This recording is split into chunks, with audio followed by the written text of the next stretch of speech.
From Toronto, Canada, The Conspiracy Show with Richard Syrett from Zoomer Radio, AM 740. Welcome to the Audio Imaginarium. Come on in, weary traveler, hang your cloak on a peg, grab a stool, and come gather around the fire. There are stories to be told, and you are among friends. Carlos Cagina is the technical producer. Ryan White is the live stream producer. This program is pre-recorded, but back to live programming next Sunday, God willing. And thanks to Don Jeffries and Ali Siadatan for filling in the last 2 weeks. They did a great job. Thanks, guys. JJ French, founder, guitarist, manager of the world-famous heavy metal band Twisted Sister, is here this hour. He has a brand new book, half business guide, half memoir, of his life in rock and roll. It's called Twisted Business, Lessons from My Life in Rock and Roll. And then coming up in hour 2, we'll meet a former deputy coroner from the Midwest, Donna Francart. She'll discuss her years of medico-legal death investigations, which are those involving suspicious, violent, unexplained, or unexpected deaths, and she'll discuss her complex relationships with both the living and the dead, including some supernatural experiences. Wow, who put this show together? I'd listen. In addition to founding Twisted Sister, that sold more than 20 million records worldwide, JJ French is one of the top entrepreneurs in entertainment. After taking over as manager of the band in the 70s, French developed Twisted Sister into the most heavily licensed heavy metal band in history, leading the group to perform more than 9,000 shows in 40 countries. I have to tell you, I really enjoyed Twisted Business. It's an unexpected, inspiring whirlwind story of transformation and redemption. Twisted Business follows French's adventurous-filled life, from growing up in New York City in the 60s to working as a drug dealer and struggling as an addict before quitting cold turkey, and finally to creating and cultivating Twisted Sister and turning it into one of the most successful bands in the world. JJ French, welcome aboard, sir. How are you? Oh, Richard, thank you for having me on. It's always a pleasure. You know, you have your show. It gives me so much entertainment with all of your guests, and I'm actually humbled that you have me as a guest. You know, I love listening to your show. Twisted Business, Lessons from My Life in Rock and Roll. And I don't know, is this your term? Did you create a new genre called a bizmoir? Is that yours? Yeah, I actually, from a marketing standpoint, I came up with the idea of a biz war. Well, I was thinking to myself, when the book was coming together, I think we're all in the entertainment business, right? So the entertainment business is always a what have you done for me lately business, and how do you differentiate yourself from other things? So the first thing I thought about was it's a memoir and a business book, and we were trying to figure out which one I was going to write.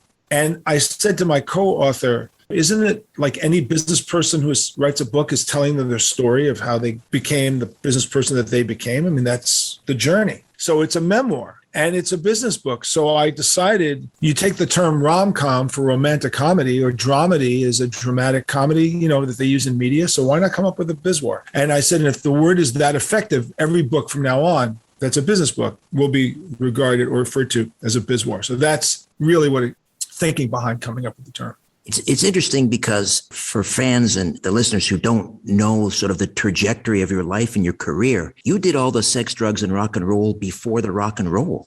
Well, I did it before the band. Right. So the sex, drugs, and rock and roll thing did all happen at the age of 15, which is a great time to do it if you're going to do it in 1967. So if you look at the bullseye year of the baby boom generation, you know, I was a baby boomer. I was towards the end of the baby boomers. I was born in 52, but that was part of the baby boom generation, which was the largest hump of the population at the time. So when I was 14 years old, Sgt. Pepper came out. So I always look at that and say, wow, I was at the bullseye. But when Sgt. Pepper came out, I still wasn't smoking weed. You know, that didn't happen until the following September. And finally somebody said, you should smoke pot. And I was like, I don't know if I want to get high. I don't want to get high. And so he put me in a closet and he said, keep smoking until you get high. You know, so he stuck me in a closet. I kept smoking. And after about 20 minutes, I came out. I was blasted. I went, whoa. I said, how much is this stuff? And they said, well, you know, it's you buy a nickel bag. You get 8 joints out of it. A nickel bag, $5. And I said, wow. So you buy the joints separately? He said, yeah, you get a nickel bag for $5. You make 8 joints. You sell it for $8. You make $3. So I thought, man, I said, so what, after a nickel, what do you buy? And they go, you buy an ounce. And I go, what's an ounce cost? Now, Richard, this tells you how old I am. Ounces of marijuana back in those days were $15. Okay. That's like saying my father, back when I was a boy, gas was 3 cents a gallon. It's one of those kinds of stories, right? Or when I was a boy, you could see Led Zeppelin for $3. Whoa. Right. So I said to my friend, can I buy an ounce? He goes, yeah. I said, how many nickel bags you got to have an ounce? He goes, 7. I said, wait. I can make $35 on a $15 investment. I said, all of a sudden, I'm thinking there's a business here. I was telling people to get into the marijuana business like 55 years ago. Now everyone's in the marijuana business. I was ahead of my time, so to speak. So I thought since my parents had no money to buy me guitars, I said, this is a lucrative profession. The problem, seriously, was that this perfect trajectory of being 15 in 1967 coincided with the whole hippie explosion in America. And with that hippie explosion was the drug explosion, and it was the rock and roll explosion. And of course, then there was the politics involved because the war was the big deal. It was anti-war. Now, these days, there's a division, left and right, Republican, Democrat, and, Trump, not Trump, whatever. You don't know where your fans are. But back in those days, Richard, everybody hated the war. Everybody hated Nixon. You stand up on stage at Woodstock, 400,000 people. You go, I hate the war. Nobody is going to argue with you. No one's going to give you the finger. They're all going, we hate the war. I hate to say it was a simpler time, but it was a simpler time. It was us against them, meaning us under 30 and over 30.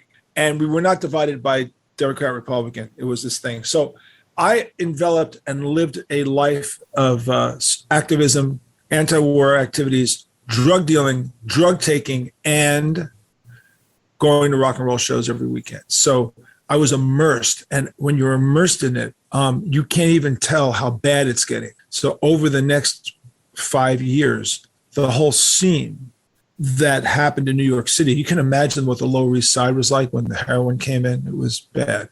And it wound up destroying everything. So we started off as hippie flower children. And my parents would say, you shouldn't smoke pot. It's going to lead to heroin. And I'd go, you have no idea what you're talking about, man. We're not like, this isn't the 50s. We're hippie flower children. We like LSD. And 5 years later, my mother was right on the money. The whole scene had become heroin infested. Your initial purpose for getting into the drug business was so that you could buy amps and guitars and go see your favorite bands, right? Yeah, but I also indulged. I took as much drugs as I sold. So I was high 24/7. My parents put me in a rehab clinic at one point because I was an addict, and I was getting high. I don't think I was not high for 5 solid years. I don't think there was a moment, except when I had my tonsils out, I couldn't smoke. But I don't think there was a moment in the 5 years that I was not high because I smoked like 20 joints a day. Took LSD 250 times, got into heroin, DMT, angel dust. You name it. And we did it in copious amounts. Not only that, but I went to Europe in 71. And Amsterdam was the number 1 drug capital of the world in 71. And what did I do in Amsterdam? I sold drugs in Amsterdam. I live in a drug dealer hotel. But it's a serious hotel, Richard. When you go in and sign your name on the paperweight, it's a half a pound of Afghan hash is the paperweight. Needless to say, that's a serious hotel. Let's go back to February 12th, 1964. You're watching the Beatles on Ed Sullivan. You said, I want to be that. I want to do that. What happened to that dream? Well, that dream was always there. But, that dream is one of those crazy dreams. Like, Richard, when did you decide you want to be a radio personality? At what point did this hit you? That you wanted? At what point? Let's see. Probably when I was about 12. Okay. You heard somebody on the radio, and said, I want to do it. What was the point for you? Listening to the Tonight Show through my parents' bedroom door at night. Listening, I wanted to be a broadcaster. Johnny Carson. Okay. All right. So that had an incredible impression on you, correct? Right. Incredible. And you're 12 years old, which means you're at that impressionable age. When you ask people like you and me in the entertainment world about what was the inspiration for us being what we are, this is the difference between people like you and me and people, let's say, are in the business world. Most businessmen who become successful become businessmen after college. They don't know what they're doing yet. They may take finance, they may take business, but the point is the passion part hasn't arrived yet in them. But guys like you, or people like you and me, it's the same story. At the age of 10, I can't tell you how many actresses I know who you say, when did you want to become an actress? They go, I was 10 years old. My mom took me to see Annie on Broadway. And I went, oh my God, I have to do that. And then you follow your dreams. So when the Beatles came out on Ed Sullivan, yes, I looked at the television screen and said, that's what I want to do, because I didn't want to become a jewelry salesman like my dad because his friends were being murdered. I didn't want to become a politician like my mother suggested because Kennedy had just been assassinated. So I was sure that wasn't exactly the safest profession. But Richard, what would have been cooler in 1964 than to have a number one song on the radio with girls screaming and being a rock star? That was cool. So I said, that's what I want to do. However, my first gold record, if somebody put their hand on my shoulder at that very moment and said to the young John Segal at the time, they said, okay, you will have a gold, you'll be a rock star, whatever that means. I don't even know what that means. You have a gold record. And I go, really, when? Thinking it's going to be in a year or two. I'm 12, right? I'm 12. And they go, it'll take 20 years and 6 months from today. I may very well have said, screw that, by the way. I may very well have said 20 years and six, and that's absolutely true. 20 years and 6 months from the date I saw the Beatles on TV, Twisted Sister got its first gold record. So the beauty of not knowing is the beauty of not knowing. You don't know. So that was it. So let's, again, to your point, 12 years old, see the Beatles on TV. 20 years later, Twisted Sister. What happened? Well, the first thing that had to happen was I had to go through the whole drug scene and clear that out. So now I've cleared it out. Now it's 1972, which is only 8 years later, right? I still had 12 more years to go to that gold record, mind you. However, the 12 years later person, that's the 20-year-old John, had come to the conclusion that drugs and alcohol had no business being in the rock and roll world, or any other business for that matter. I had lost my taste for not only the drugs, but I lost my taste for people who were doing the drugs because they were full of crap. And I said to myself, that's not for me. And as I detail in the book goes through the 11 versions of Twisted Sister. People don't know the 11 versions of Twisted Sister. God knows by the time we hit Much Music in Canada, we were a fully formed entity that everybody saw. And I have to just say, I could not thank Much Music more than I could possibly thank them. I thank them every day. But your rules in Canada are very tight. They only allow a certain amount of things in because you have to play Canadian. Do you know about that? Right. CanCon. We call it CanCon. Yeah. So that means that anything outside of Canada is blessed to be allowed in Canada. So we were one of those bands that were just like, come on in. And our relative record sales against the population, the general population in Canada, was higher than any other country. So, for example, the ratio of record sales in the U.S. versus Canada is always 10 to 1. Right. So you sell 1 million records in the United States, you sell 100,000 in Canada. So we sold 3 million records of Stay Hungry. We've sold like 900,000 in Canada. Wow. We had 3 times that, okay? So Canada went really nuts on us. But again, I'm kind of pushing this thing forward, fast forward a little bit. But to your point of the John that succeeded was the John that learned its lessons. And by the time that John was 20, that John had seen 10 or 11 iterations before, the classic lineup with yourself and Dee Snider and so forth. So those early years, you were playing bars, you were like a cover band, right? Yeah, we started out like everybody does, as a cover band. So the earliest versions of the band were, we did songs. Remember, this was a glam era that the band came from. So we looked like, cross-dressers because that was the hip thing to look like. We never got blowback on that. That was just the way it was. So we covered Mott the Hoople, David Bowie, T-Rex, Iggy Pop, some Alice Cooper, all the glam, ghoulish kind of stuff. There was a lot of it out there. And that was the beginnings of the band. And did you, from the get-go, did you sort of assume the role as the business manager, the marketer, all of that, the promotions guy? No, I was a musician.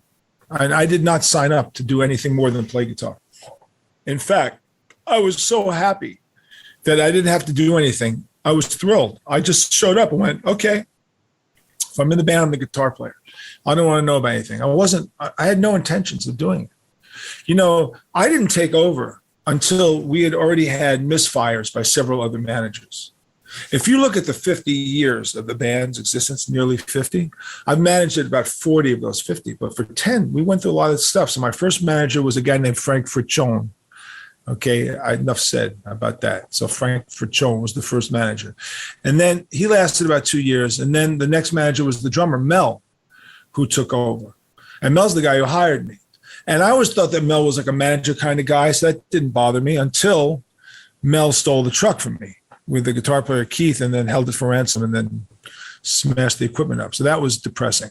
So after that occurred, now we're talking 73, 74, 75. Now we're talking Labor Day weekend 75. And I look at the bass player, Kenny, and I go, do you want to continue or do you want to stop? And he went, I don't think we can continue. So we broke up for 2 months. And I went to work as a waiter at Terrace on the Park Caterers in Flushing Meadow. And he went to work in Corvette's department store. And we did that for 2 months. And then he hated working at the department store. I hated working as a waiter. We decided to put the band back together again. That's when I got Eddie Ojeda. At that moment, I became the manager. And one of the things that you do in the book is you take the name Twisted from Twisted Sister, and each one of those letters stands for one of the life lessons, one of the business lessons. T is for tenacity, obviously. Did you set in your mind a day, like after 10 years of struggle and having, your former bandmates who were, I'm guessing at some point were maybe like brothers to you, and then they totally betray you, steal your equipment, hold it for ransom, you pay them, they return it all, busted up. Did you say at this point, okay, if we don't make it by such and such a date, I'm going into the jewelry business? That's a great question. And no one asked me that question before. So that is a great question. So are you asking me, did enough self-doubt creep in at any one point where I just said that was it? Okay. So self-doubt number one occurred in 1975. We broke up for 2 months. We got back together again and I took over management, and then I hired Dee. And Dee was a really important piece to the puzzle because the band had already had a decent reputation in 1973 and 74, but because of the alcoholism of the band members, the reputation had crashed. My agent at the time said that you needed to hire a guy who could sing Led Zeppelin songs because that was a very important thing to have. And Dee sang Zeppelin perfectly. I just recently found a recording of us doing the whole Zepp first album, and I just found it, and I just sent it to all the guys in the band. They were blown away because it sounded exactly like Zeppelin. So it was perfect. That band went through many fits and starts and fits and starts and fits and starts and fits and starts. And as chronicled in the book, we were turned down more times than a bedsheet and came back more times than Freddy Krueger. And so as the rejections piled up, and Richard, we're in the entertainment business. We know about rejections. Don't we know them? Oh, okay. You could wallpaper a room, right? With the rejection letters. Unbelievable. So as the rejections piled up, the interesting thing about our scenario is that the band was a popular bar band and we were playing to thousands of people. So we get a rejection letter in the afternoon. Thank you for saying no. And then we go out at night and play to 2,000 people. So you could get over that. The problem was that because I was projecting enough in the future, I saw the drinking age was going to change, which was going to affect the bar scene. Part of success in this business is being able to foresee things. So let me ask you, Rich, are you good at foreseeing things? Are you always conscious about, the next 6 months, next 12 months in terms of your own life and how you run your life? Do you try to figure out where things are going to be heading? I wish I were much better at that. I'm like a basset hound. I've got my nose to the ground, and I'm sniffing around, but I'm blessed to have a wife who's wonderful at that. Okay. So here's the thing. Mick Jagger and Keith Richards. Keith Richards was once asked this question. They said, what's the difference between you and Mick? And he goes, well, Mick gets up every morning and he thinks, what am I doing this morning? What am I doing in 10 days from now, 10 weeks from now, 10 months from now, 10 years from now? Keith says, I get up every morning and I go, I got up this morning. I'm Keith. I'm Keith. Well, London School of Economics, right? Mick went to London School of Economics. Yeah. So he's blessed by having Mick, right? Okay, who could see things or at least plan ahead. And Keith just is trying to get his shit together. So I think the thing about Twisted was it was always one foot here and, looking out and seeing where things were going, and I was getting concerned because the scene that we were in, which was unlike any music scene that's ever been, it will never happen again because listen, musicians, if you're listening to me talk, you're never going to be blessed with what I was blessed with. A drinking age of 18, which means kids who were 15 had fake proof that they made in shop class. So Richard, does shop class even exist anymore? Does anybody even know what shop class is? Right? You're laughing. I don't think anybody even knows what shop class is. I think who is George Carlin, that line about in 1 year, they went from shop class went from making hash pipes to nunchucks or something. Well, to the point, you can make anything in shop class, couldn't you? So they made phony proof. Right. Back in those days, it was the easiest thing in the world to make fake driver's licenses. Everybody had a fake driver's license. And you had hundreds of thousands of kids in these bars that held to 5,000 people. This was a luxury that we had to play in, except here's the problem. The New York State legislature decided to raise the drinking age. And I said to myself, aha, if that's going to be the case, and they're going to do it slowly, they're going to move it up 1 year at a time until it got to 21. So I started looking down the road and said, man, in 3 years, if we're not out of here, these clubs are going to go out of business. So we were confronted with, here's the reality. I felt like we were on an iceberg and the iceberg was melting and I'm waiting for a helicopter to come down and pull me off this iceberg before it collapses into the ocean. So with that in mind, the obsessive nature of the band driving itself to get out of this scene and to somehow get a record deal came up. All right. We're going to take a quick time out, JJ, and we'll be back and discuss more of the lessons from your life in rock and roll. JJ French, founding member of Twisted Sister and the author of the Bismoir, Twisted Business Lessons from My Life in Rock and Roll. Back with more of The Conspiracy Show in 2 minutes. Stay with us.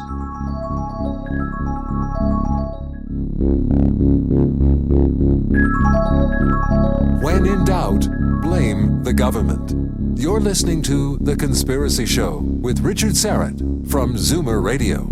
JJ French is with us, founding member of Twisted Sister and the Bismoir.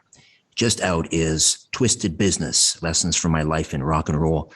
There were so many near misses on your road to finally, the brass ring. I lost count, but it seems like there was, 6, 7 near misses where you almost had that record deal, and then some, like an asteroid coming out of, and hitting somebody on the head. Just go through some of those near misses if you could. Oh God! So I don't know, well, going back to the original band, the first time any producer ever showed up, these two big time producers came to see the band and wanted us to take us to a studio. And the lead singer was so drunk, he forgot to make it to the studio that day. And that deal fell through. That was early on. That was just like one example of God deciding to screw with us just a little bit, But when it gets to the thing with D and the band, we start making these demos, and like everything is we're making these demo tapes and we're trying to get a record deal. And we get approached by this guy named Roddy Shashua, and he's a European guy, and he sees in the band this opportunity to sign the group, and for some reason, and I don't understand what happened in this particular case, but something went off in a conversation that we had with him, and he kind of turned himself off with it, and it kind of fell apart. And we thought maybe it was the way we were acting, or maybe the way we were coming off. It was weird, but we felt like we missed an opportunity. So the next time an opportunity was going to come, we weren't going to mess with it. And the next opportunity finally showed up in the guise of one of the most famous producers in the world, which is Eddie Kramer. And Eddie Kramer was Jimi Hendrix's engineer, producer, legendary guy. And we were told that this guy was going to show up, and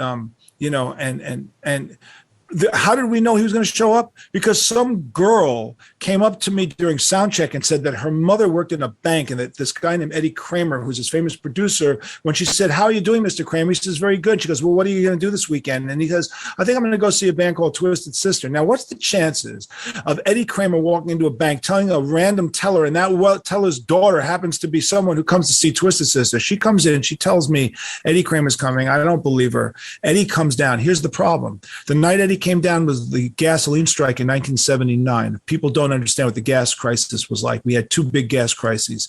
We had one in 73 and one in 79. But what happens in a gas crisis? People don't go to clubs. They just can't afford it. They can't go out. So the club was nearly empty, but Eddie Kramer shows up. But the band was prepared. The band played a great set. Eddie Kramer signs the band, and we finished recording this stuff, and we spend the next several months trying to get signed, and nothing is happening. And I wind up saying to the band, like, maybe we should go to Europe and see if we can get a deal. So I go to Europe to a thing called the Meetum Festival. I don't know if you know Meetum, but Meetum is this conglomeration of record labels where more deals get signed in this one weekend there than anywhere else in the world. And I meet a whole lot of record people. And the first people I meet is Freddie Cannon from Career Records, who was a famous label. Freddie was a car salesman from Detroit. So everything was babe, babe, babe, love you, babe. This is great, babe. Here's the deal, babe. He pulls out a 3x5 card. He goes, babe, here's the deal, babe. $50,000, babe. You're going to, blah, blah, blah, babe, you're going to fly over here. Babe, you're going to record, but you're going on a tour with Scorpions, babe, babe, babe, babe, babe, babe, babe. Then I also meet the Meisels, which were a German or a Dutch couple. They had a lot of money. I met them. And I met this guy from Rococo Productions. I met three people, but it didn't matter. I had a deal. I come back to the band. I fly back to New York. We got a deal. This guy, Career Records, Freddie Cannon, babe, everything's babe. Love you, babe, babe. Well, babe never called me back. Babe never responded. Babe never replied to, in those days, we had telexes. We didn't have emails in those days, so you didn't respond to it. So that was a crusher, because I came back with a deal.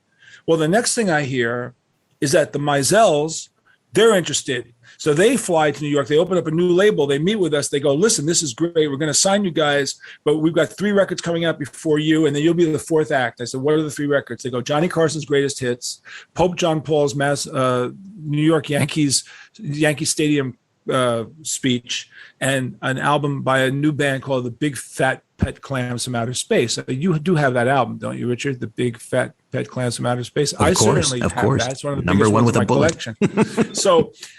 So the Johnny Carson album comes out at bombs. The Pope's album comes out at bombs. Big Fat Pet Clams from Outer Space goes nowhere, and they fold their record label. So now we lose that deal. Then we get a call from this guy, Peter Hauke, from Rococo Records. He goes, no. He goes, this is it. I love you guys now. This is a couple of months later. And he flies to New York and he meets with us, and he give him our new demo tapes. And he goes, this is for real. This is for real. I absolutely swear this is for real. Great. This is great. He flies to LA to open up an office in LA, flies back to New York, hands us contracts. We sign all these contracts. We give him the new demos. He flies off back to Germany. I get a phone call from my lawyer the next day. Are you sitting down? Yeah, why? He said he had a heart attack on the plane. Oh, man. I went, what? He said, yeah. I said, is he dead? He said, well, he may not be dead in reality, but the deal is dead. It's over. So that was a crushing blow. So those were 3 back-to-backs as an example. And there were way more to come, because Eddie Kramer was trying to promote the singles and that he recorded with us. So he goes to all the record labels, and the record labels are systematically turning us down over and over and over and over and over again. So we're getting all those rejections plus the Eddie Kramer rejections, and it's just one thing after the other, after the other, after the other. So to your point where you said, was there another time when you kind of looked at each other and went, is this over? It was coming really close. Really, really, really close. What kept you going? Because, there's another thing in business where, yes, tenacity, and the difference between those who succeed and those who fail is, that person gets up the 99th time after being knocked down. But there's also kind of a rule in business where you also have to know when to quit, because, you could just keep going and lose everything. So what kept you going? We knew we were good. We couldn't accept that these confluences of circumstances were continuing to work against the band. And we couldn't get signed in the United States because all the record labels in New York thought we were terrible. Why, Richard? Because when you don't get signed early, then they all think you suck, so therefore no one's going to sign you. So we started wondering if we had a scarlet letter on our chest, and things were really starting to get bleak. But just on one of those nights, like probably right after the Rococo production thing where the guy collapsed, a fan walked up to me in a club and said, "Look at this, man," and holds up a newspaper from England called Sounds. And he goes, "Do you ever see this newspaper?" I said, "No." English rock paper. The guy says, "Look on page 3. On page 3, there was a chart. So all the writers had their own little personal chart. And one of the writers, Dante Benuto or Jeff Barton or Malcolm Dome, one of these 3, had their little hot song charts. It was independent metal bands. Somebody had sent our single over to Europe. And he had gotten it on his desk, and he fell in love with that. We were number 1. We're number 1. We're number 1 somewhere. I don't even know where the place was, but we're number 1. I freak out. So we call them up. We call Sounds Magazine, and we go, "I can't believe we're number 1 on your chart. What does that mean?" And the guy goes, nothing really. It's a personal chart. I just happen to love it. But I'm playing the record for a lot of people over here, and they really like it. And we want to send a reporter to the United States to see your band. So they send this guy named Gary Bushell, who comes over and sees the band play at a club in upstate New York, and he writes a huge story called Sister Sledgehammer. And the story gets seen by the president of a punk label in Europe. And we get the phone call from the guy who says, "I need to come over and see you guys." And this was 1981, Christmas time 81. And we thought, I don't think he's going to make it over. And he says to my co-manager at the time, he says, "What's the best day to see the band?" And my co-manager said, "Well, they happen to have a big concert in Poughkeepsie, New York, and that would be the time to come see the band." So supposedly he's going to come and see the band. So this is how cynical we are. We're in the dressing room. He's supposed to come over, and basically, is this guy ever going to make it over? No, he's going to die in a plane crash on the way over. But if he doesn't die in the plane crash on the way over, he'll die in the car crash on the way to the venue. But if he does happen to make it to the venue, the lighting rig will fall on the band and kill the band. But if the band winds up surviving it, he will die, and the way to the dressing room will slip on a banana and die. And that was the thinking of the band. So what happens is he shows up, sold out, band puts on a great show, and he walks to the dressing room and he goes, "Well, I want to sign you guys." And we're like, "Yeah, okay, sure. Yeah. No, I really want to sign you. Yeah, sure. Okay. Just send the papers." Now he walks out and he says to my co-manager, he goes, "I don't understand it. When you tell a band you're going to get signed, they're freaking out. Why don't they care?" He says, "Well, you got to understand their past. They're very cynical." So D goes, $50 says he dies on the way back to the airport. Mark goes, $100 says the plane will just be destroyed by the IRA on the way over. Well, the bottom line is he gets on the plane, he flies back. Okay. However, this is December. In January, the worst blizzard in 100 years hits London and wipes out his office. Isn't this just too perfect? Oh, okay, man. His office is now destroyed. Okay, we're going to do a cliffhanger. We're going to take a break, and we will continue shortly. With the misery and the mayhem. It gets better, folks. All turns out well. J.J. French, founding member of Twisted Sister and the Bismoir, Twisted Business, Lessons from My Life in Rock and Roll. Stay with us. The truth is not out there. It's right here. The Conspiracy Show with Richard Syrett from Zoomer Radio. When we left this story, JJ, it was another major disappointment.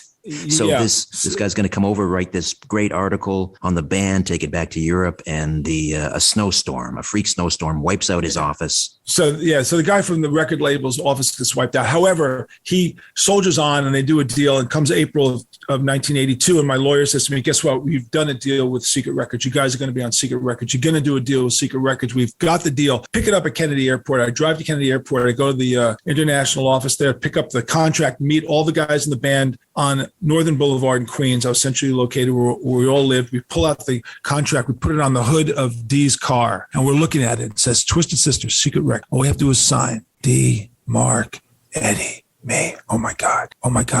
So we sign the deal. It just so happens that afternoon, I had a copy of the Daily News. And what was on the front page of the Daily News that day? England goes to war in the Falkland Islands. And I said, you know what? There's going to be no natural products to make records because they're going to have to use it for fighting the war. I said, this is just perfect. Why are we signing a deal in a country that's about to go to war? They have not been to war since World War II. So bottom line is we do the record, we make a video for the company, and then we get a phone call from Electric Lady Studios where the producer, the owner of Electric Lady Studios says to me, I understand you got a record deal, and my deal that I made with Eddie Kramer was that you're going to have to pay me 4 times what it cost you to make your demos. And if you don't pay me, I'm going to break your legs. Nice. Lovely. Which I explained in the book. So he threatens to break my kneecaps. And I'd never been threatened. And the band had played in a lot of dubious locations for years and years and years, and no one ever threatened me. But this guy did a mob threat, going to break my legs. And I thought, this is the irony of ironies. You finally get a record deal, but I don't have my legs broken if I don't pay this guy. So I don't want to get too specific in the book, but let's just say that we knew a lot of very colorful characters in Long Island. And we got one of them to have a copacetic arrangement made. Right. Guys with their nose over here. Yeah. Nicky the Chair, Frankie the Shoe, Freddie the Fork, And we make a copacetic deal and we pay off. And now we go do the record. So now we finally we get the record done the summer of 82. And we come back to the United States and we're so thrilled that we actually made a record. I mean, come on, this is it now. This is finally.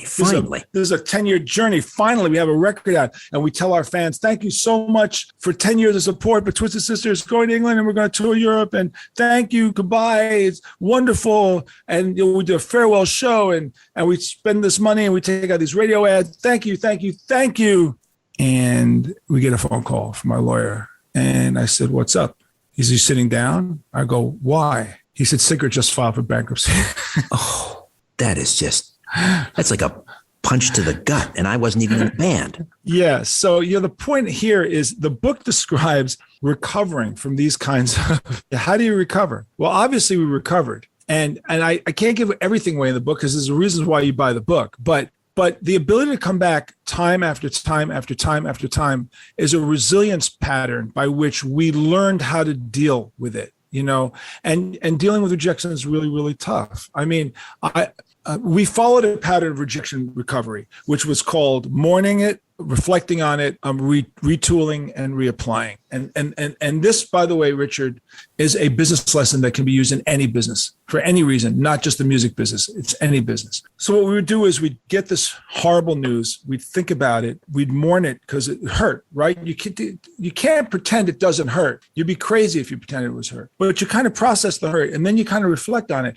Something? Sometimes when bad things happen, they happen because you don't deserve to have it happen. Maybe you're not ready yet. Maybe you really are. Just because someone says you suck doesn't mean you don't suck. It's one of my favorite lines in the book. But just because something bad happens doesn't mean that you have to fold your tent. But it was bad. It was critical. I have to tell you right then, this moment that I just described to you when they went bankrupt and we had to cancel that European tour after we said goodbye to our fans in the United States, this was it. This was the moment that the rubber met the road. This was the last shot. And what could we possibly do to recover from this last crisis? Well, obviously we recovered because you wouldn't know about Twisted Sister if we hadn't recovered. But the process by what happened in that recovery is detailed in the book. We just got about a minute and a half here before the break, and we'll come back and discuss further. But getting back to sort of the business lessons and the life lessons, the W in Twisted is wisdom.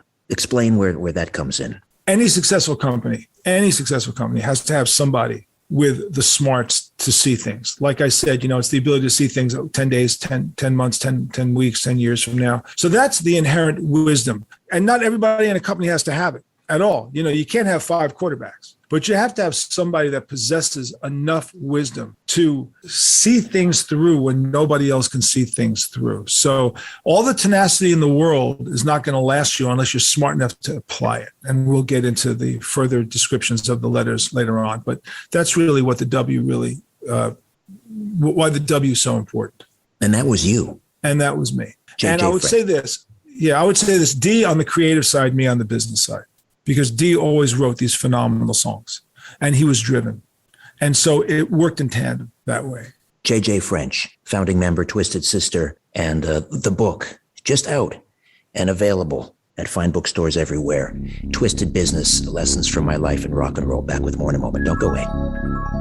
The Conspiracy Show with Richard Syrett from Zoomer Radio. And we are back with J.J. French, founding member, Twisted Sister. The Abysmoir is Twisted Business, Lessons from My Life in Rock and Roll. First of all, before we forget, how do we get a copy, J.J.? Well, the easiest way, I think, is Amazon right now. If it's not in your bookstore, Amazon always has it, and it's doing really, really well. So I believe there may be some signed copies left at Barnes & Noble in New York City on Fifth Avenue, and maybe at Book Soup in Los Angeles. If you call Book Soup or the Barnes & Noble on Fifth Avenue in New York City, they may have some signed copies left. Otherwise, you have to buy copies of it. And if you do get a copy through Amazon, please leave a review. They've all been great, and I would greatly appreciate that you do that. It's a wild ride, I have to say. You know, beginning with your early days, growing up Jewish, New York, 1950s, selling Boy Scout cookies and setting records, and from there into a life of sex, drugs, and rock and roll. And then, of course, the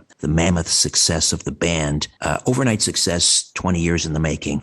Let's talk about inspiration, the I in Twisted. Yeah. So I go into what tenacity is. Without tenacity, you got nothing. And without wisdom, being able to apply it. But, Richard, inspiration is the whole deal. Because the inspiration is what drives you. In the early days of an artist's dream, all you have is inspiration. You don't have anything else. You haven't figured out a way to monetize it. But you just have this deep desire. And you know what that means? That means you're willing to sacrifice everything you've ever done in your life for this dream that you have. And that's the separation between people who really, really make it and people who don't. A gold medalist, a skater who wins a gold medal, they win the gold medal because they were up at 4:00 in the morning.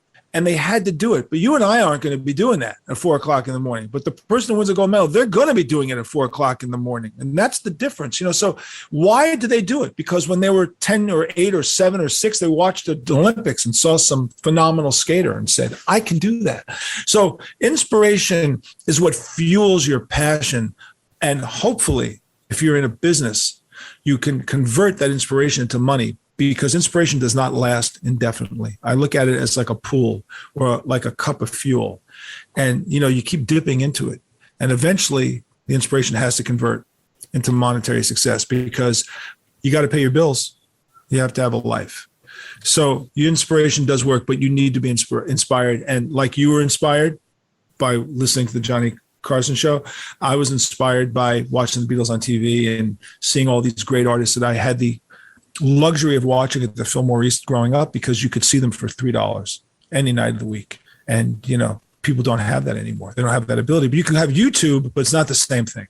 Just want to get back to the, when the band finally just went, crazy, successful, Stay Hungry. MTV obviously had a huge part in that. What was that? What was that like when the success finally came? After all of those years and the money started coming in? Well, I felt like we were an 18-month pregnant woman that finally gave birth because, the band had been together for so long and had played so many shows, which are detailed in the book. All the 9,000 performances are detailed in the book, which is pretty crazy to look at it. Success is a measure of preparedness, meaning opportunity. That's really, you can call it luck, but if you're prepared to take advantage of the great situation when it finally comes, it comes. It just so happens that we coincided with MTV, and that was a great time. Well, it was a good time and it was a bad time. Our videos became super famous, and our videos shot us into the mega world. And nowhere was that more exemplified than in Canada, because in Much Music, you guys didn't pick every American band. You picked a couple of them, and we were one of them. And you blasted us everywhere. So between Much Music and the radio stations, it was pretty astonishing. However, I will tell you this. I was 32 at that point when the band, hit the big time. And I'm really glad I was 32. Because I think if I did it at 22, it would have been much more distorted in my head. By the time I was 32, I had all that cynicism, all that self-doubt, to the point where I wasn't interested in the parties. I wasn't interested in their excesses. All I wanted was a check. I wanted to go home. And I'm grateful for being older, because I think if I was 22, it could have just been stupid. But instead, I just thought to myself, you know what? I'm not going to spend money right now. I'm not going to get crazy right now because it could all end tomorrow. That comes with being older and being smarter, not with youth. People mistake. The biggest mistake that people who become famous make is that they think fame lasts forever. And it does not. You do not own fame. You rent fame. The public allows you to rent it for a certain period of time. And maybe if you're fortunate, like the Beatles or Madonna or Michael Jackson, you have a lifetime of fame. But think about this. Think about this curve. Twist has been around for 49 years, and we've had an extraordinary career. But we were super famous in 1984, 85, 86. Someone like Michael Jackson, Paul McCartney, they remained at this level. That's an insane level. It can drive you crazy, actually. It really can drive you crazy. I'm not a fan of celebrity at all. I like anonymity. I like being able to just walk around and not have anybody, recognize me and bother me. But so I'm able to keep it in perspective. But I always kept it in perspective. So this is my feeling about fame. Celebrity is worth two things. One, you can get a reservation in most restaurants. And two, you can get a good doctor if you need it. And I've taken advantage of both of those situations. So if I call up a restaurant as just me, no, but if I call up as the assistant to JJ French, who's in town with a producer and like a table, magically, Richard, I get a table. It's good to be king. It's good. Yeah. And it doesn't matter. I can do that with almost any restaurant anywhere. You know why? They just Google you right there anyway. Even if they don't know you, they go, who's the guy? Oh, it's him. Oh, all of a sudden we have a table. So that what you were describing about being 32 and being level-headed, and that sounds like the S in Twisted, stability. Yeah, and that's a nice segue. So what is stability in a company? Well, stability, if you look at any business at all, like a plane, when does a plane fly the most efficiently? When it's just nice and smooth. But what happens when you hit turbulence? You start shaking. So most businesses and most people run into turbulence. How bad is that turbulence? Well, turbulence takes shape in a lot of different ways.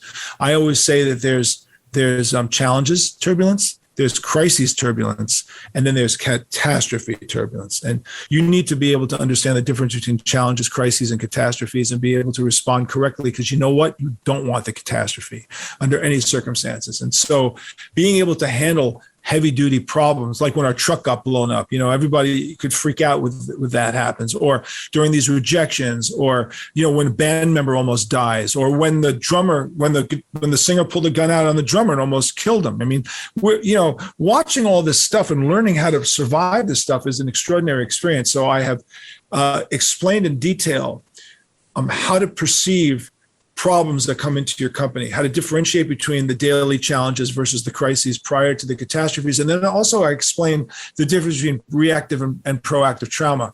Now, that sounds like really high-minded stuff, something that you get out of a business school. Why do you have a heavy metal guitar player talking to you about proactive and reactive trauma? I mean, that almost sounds so professorial, it's like mind-boggling. But the truth is that there's two types of traumas that will hit you personally and hit your business. And one is trauma that occurs to you, which is reactive trauma, and trauma that you create in order to shake things up. And let's just say, to make it really clear, reactive trauma is your spouse just tells you that they want a divorce and you had no idea that was coming, right? None whatsoever, blindsided you, and oh my God, you're freaking out. But if you decided you wanted a divorce, you would proactive trauma. So the divorce is coming, but you're setting yourself up. And so you got the flak jacket on, the helmet on, you realize the stuff is going to hit the fan, and you're prepared for it. Well, in business, it's the same thing. You have proactive and you have reactive. And the best way to handle your business is with proactive. Like, you want to be the one who sees the problems. You want to be the one that has to shake things up. Every time I changed a band member, it was proactive trauma. Changing a band member is not a fun thing to do. Changing a band member is a crisis. Right. We're just about out of time, JJ. Very quickly, you and D, do you get together a lot? He just celebrated his 40th anniversary. Talk about stability. I was his MC at that wedding. I was master of ceremonies, and I ran my first marathon the next day. I reminded him, I said, by the way, do you remember I was your master of ceremonies? I missed the wedding because I was training for the marathon and got to the wedding late because I got stuck in traffic. Anyway, we're great. We talk every day. The band talks every day because we license our music every day. So that's because that's our business now, is we license our music, and we are the most licensed band in the history of rock and roll. We're not going to take it. I Want to Rock are the most licensed songs in the history of heavy metal. And whether you like my band or hate my band, you can never take that away from us. So you're going to have to live with it. We're not going to take it for many, many, many generations. And we're very pleased with that. We're very pleased with our Canadian following. It's always been fantastic. The fact that the band continues on after nearly 50 years is amazing. And the band has no intention of getting back together again right now. That'd be like the next obvious thing, is the band can get back together. But if you read the book and you understand what the TWISTED is, and read the amount of shows we did, you'll understand why the band succeeded. And hopefully it's a blueprint for turning roadblocks into pathways, which again, sounds like high-minded self-help, but it is, because that's really what Twisted Sister was for me. And hopefully people will learn valuable lessons from it. Well, they'll have to read the book to do to get the T, E, and D in Twisted. JJ, what a thrill hanging out with you for the last hour. Thank you so much. Richard, always a pleasure. And I love listening to your show, and will continue to always be a fan. Thank you. JJ French, founding member, Twisted Sister, and the book again is Twisted Business: Lessons from My Life in Rock and Roll. All right, plenty of show to come. Coming up in hour 2, my conversation with a former deputy coroner from the Midwest and the author of I See Dead People. The truth is not out there. It's right here. The Conspiracy Show with Richard Syrett.